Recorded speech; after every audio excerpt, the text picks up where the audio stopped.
ইতিহাসের সাক্ষী হয়ে আজও দাঁড়িয়ে আছে রংপুরে তাজহাট জমিদার বাড়ি। জুলাইয়ে শহীদ হওয়া আবু সাঈদের ইউনিভার্সিটি বেগম রোকেয়া ইউনিভার্সিটি। ভাগ্য এত ভালো যে আমাদের বেগম রোকেয়া বিশ্ববিদ্যালয় হলের সামনেই নামিয়ে দিল।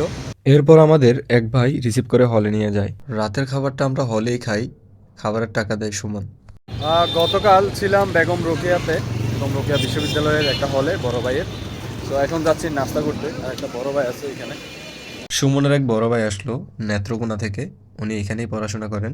আমরা নাস্তা করলাম, নাস্তা পানি সেরে আমরা চলে যাচ্ছি তাজহাট জমিদার বাড়ির দিকে একটা বাইকের লিফট নিয়ে।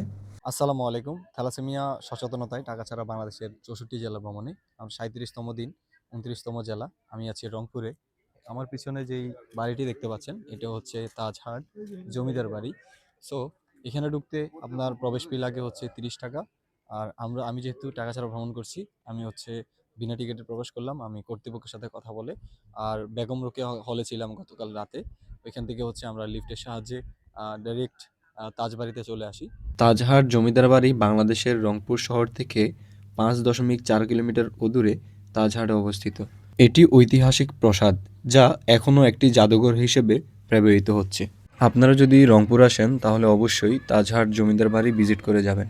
পরশু রাতে আমরা বেগম রোকেয়া বিশ্ববিদ্যালয়ে আসি, যেটা হচ্ছে শহীদ আবু সাঈদের বিশ্ববিদ্যালয়। আর আমরা ছিলাম এই হলে, শহীদ মুক্তার ইলাহি হল।